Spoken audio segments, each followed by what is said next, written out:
Welcome to Book Summaries. Dear friends, 99% of people without money have these 5 habits.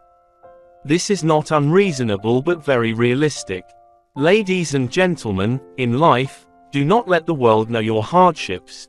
Keep them in your mind and work diligently in silence. In life, some people are fortunate and blessed, able to live smoothly and successfully. However, most others must rely on themselves to struggle with life. They are often mistreated by society but must continue to fight and persevere. Among them, some will manage to rise above and escape the depths, while others will struggle more as they continue to carry certain bad habits.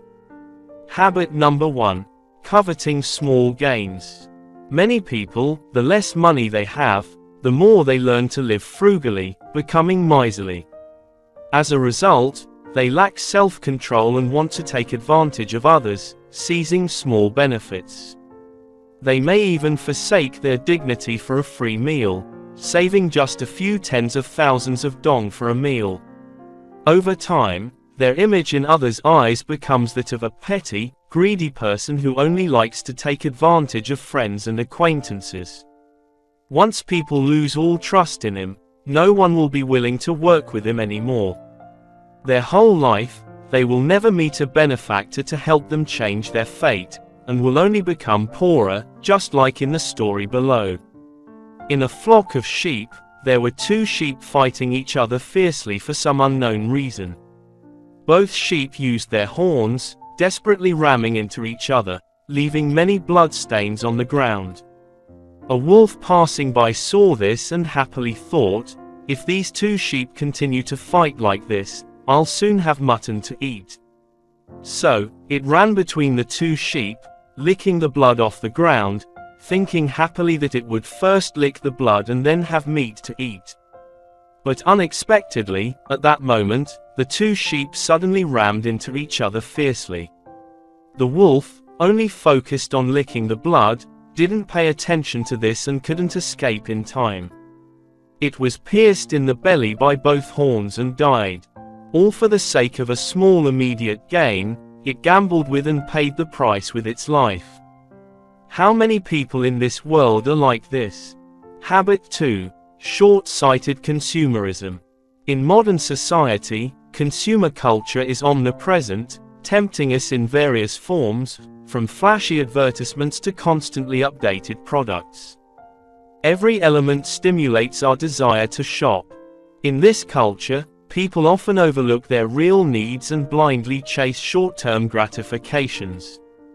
They are willing to spend money on the latest electronics, fashion, or various entertainment services, but rarely consider whether these purchases truly enhance their quality of life. Moreover, the widespread popularity of social media has amplified this short-sighted consumer trend. On these platforms, people see the wonderful lives of others and feel envious. Consequently, they imitate the consumption habits of others, hoping to enhance their self-image and social status through consumption. This psychological mimicry and comparison have trapped many people in the comparison trap, leading to vanity and short-term satisfaction. They are willing to overspend in the future, even falling into severe debt. However, short-sighted consumption only brings temporary happiness and cannot provide long-term satisfaction. True contentment comes from a profound understanding of life and positive future planning. Smart consumers pay more attention to the quality of consumption rather than the quantity. They think carefully before making a purchase to ensure that every expense can bring genuine improvements to their lives. Only by abandoning short-sighted consumption concepts and adopting reasonable consumption plans can we escape financial difficulties in the long run and move towards a more prosperous and affluent life.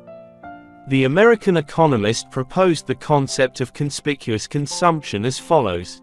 He believes that many people spend instinctively, regardless of their personal circumstances, in order to satisfy the desire to maintain their reputation, to be recognized and envied by others, and to enhance their own image. However, This type of ostentatious consumption will ultimately turn into a black hole, swallowing up money, and making you increasingly poor. There is a cousin who works in a factory. Although his salary is not high, he is very generous.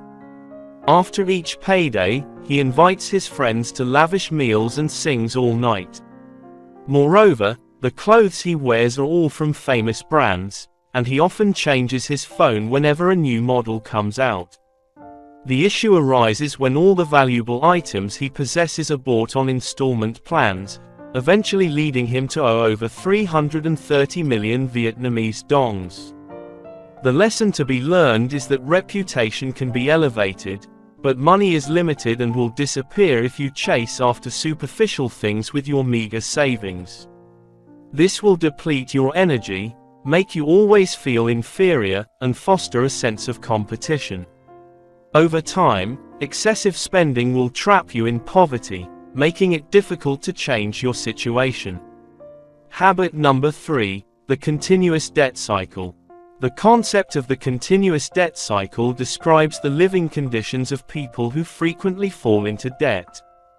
They often borrow money due to short-term financial pressure or because they want to spend, but as time passes, these debts grow larger.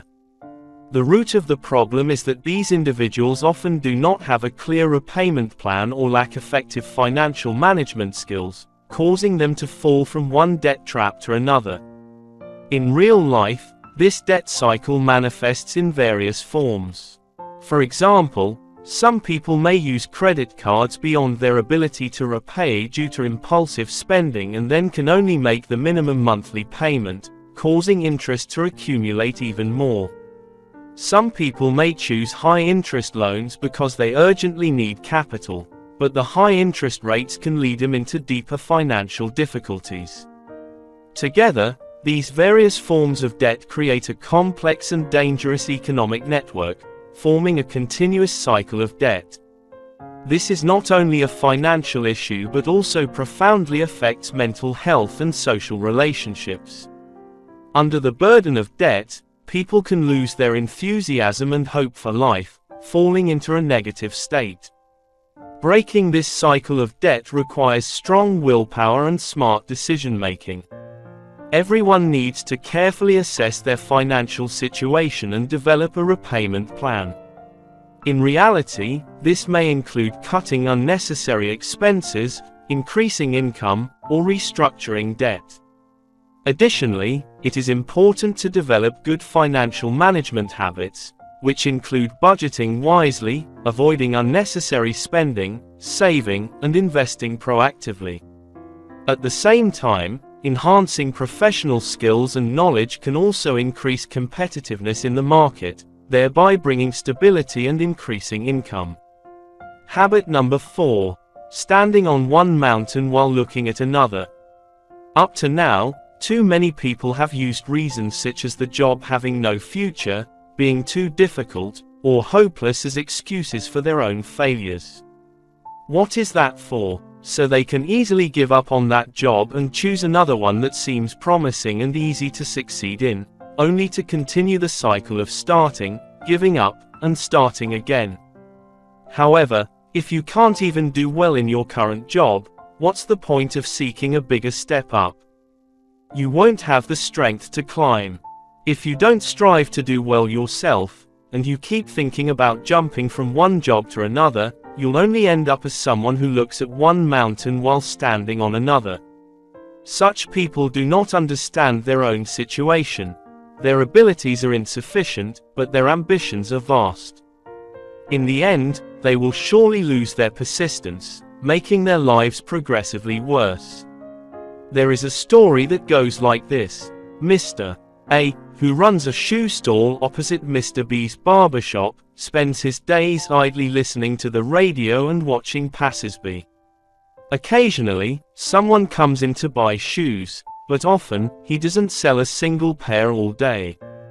Customers just try on shoes, haggle over the price, and leave, which leaves Mr.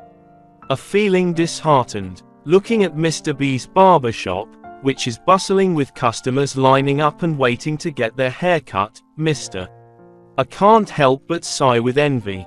He mutters to himself, B has it good, choosing such an easy way to make money.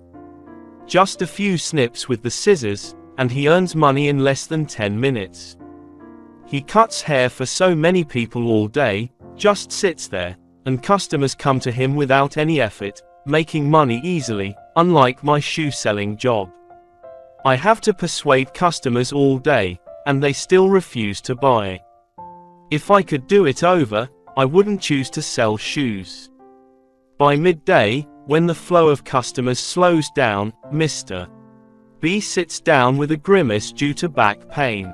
Looking over at Mr. A, he complains, standing all day makes my legs ache, my back hurts, and I spin around with customers like a top. I haven't even had lunch yet. My job is so hard to earn money.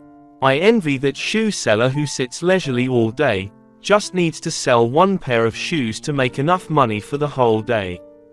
In the afternoon, while packing up, A and B meet and complain about their jobs, expressing admiration for each other's profession. After a while of talking, they agree that from tomorrow, they will switch places. A will cut hair, and B will sell shoes. The next day, both agreed and set out to do the work they had dreamed of. A took the scissors and cut customers' hair, but no matter how many times he cut, the customers were not satisfied. Finally, one customer roared when he saw himself in the mirror with a messy haircut, patches of hair in different lengths. Angry, he grabbed the scissors from A's hand and chased her around the street. Meanwhile, B was happy and relaxed, listening to music and snacking, with no customers to buy shoes. But when B stood up and looked at the stall, he was shocked to see that over 10 pairs of shoes had vanished. A and B looked at each other with disappointment due to their failures.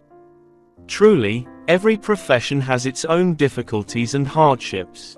To achieve success in the job you have chosen, there is only one way: focus and strive to do your best without looking around or comparing with other jobs. Comparing yourself with others will never bring you good results but only bad consequences. Habit number 5. Blaming others for not helping oneself. Some people, the more destitute they become, live in misery. When they see others around them thriving and wealthy, they feel increasingly dissatisfied. Why do those who live well refuse to lend a hand? This anger clouds their judgment and breeds envy, turning them into petty individuals. They forget a simple truth. Assistance from others often stems from courtesy, not obligation. If someone doesn't help, it's a common occurrence in life because no one is obliged to assist you. Getting angry or resentful over this only drives away good friends. Therefore, even without wealth, strive to live positively with honor and dignity. Thank you for listening. This concludes the summary book. Wishing you success.